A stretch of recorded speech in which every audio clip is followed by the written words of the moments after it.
रेशम और रफ्तार। एपिसोड 9, गद्दारी का चेहरा और आखिरी दांव।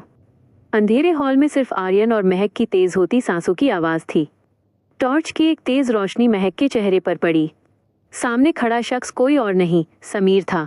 उसके हाथ में कोई हथियार नहीं था, पर उसके चेहरे पर वो शातिराना मुस्कान थी जो किसी भी हथियार से ज्यादा खतरनाक लग रही थी।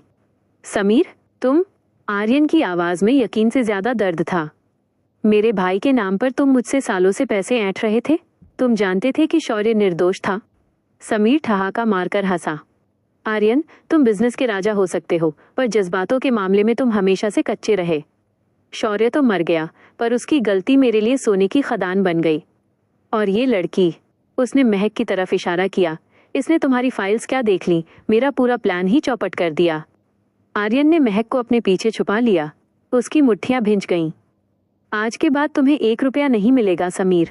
मैं अभी पुलिस को फोन कर रहा हूँ। समीर ने शांति से अपना फोन निकाला।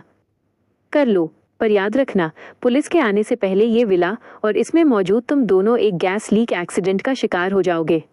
मैंने सारा इंतजाम कर दिया है।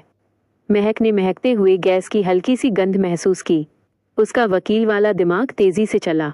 उसने आर्यन के कान में फुसफुसाकर कहा, इसे बातों में उलझाइए, मुझे बस 2 मिनट चाहिए। महक अंधेरे का फायदा उठाकर धीरे से पीछे की तरफ सरक गई।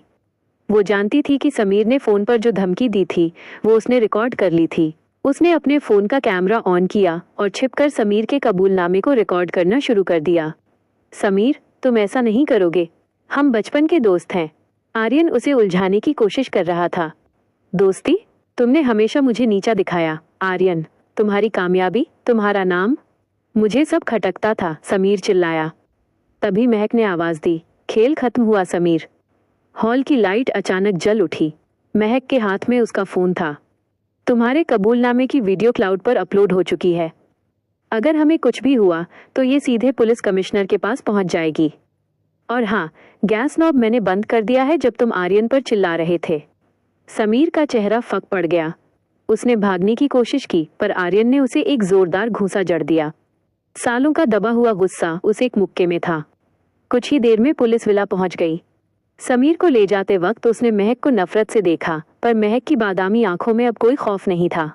सब कुछ शांत होने के बाद आर्यन और महक गार्डन में खड़े थे। सुबह की पहली किरण फूट रही थी। आर्यन ने महक की तरफ देखा। उसके सीधे बाल बिखरे थे, पर उसका चेहरा चमक रहा था। शुक्रिया महक, आर्यन ने बहुत ही धीमी आवाज में कहा। तुमने सिर्फ मेरी जान नहीं बचाई, तुमने मुझे उस अपराध बोध गिल्ट से आजाद कर दिया जिसने मुझे सालों से पत्थर बना रखा था। उसने महक का हाथ अपने हाथ में लिया। ईशान सही कहता था, तुम सिर्फ उसकी टीचर नहीं हो, तुम इस घर की उम्मीद हो। महक मुस्कुराई। मिस्टर रायचंद, अब तो मुझे यकीन हो गया है कि आप अपनी चेकबुक से ज्यादा अपनी मुस्कुराहट पर ध्यान देंगे। क्या आर्यन और महक के बीच ये नया रिश्ता प्यार की शक्ल लेगा?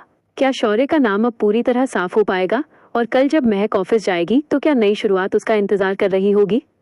जानने के लिए देखिए अगला एपिसोड। कल मिलते हैं।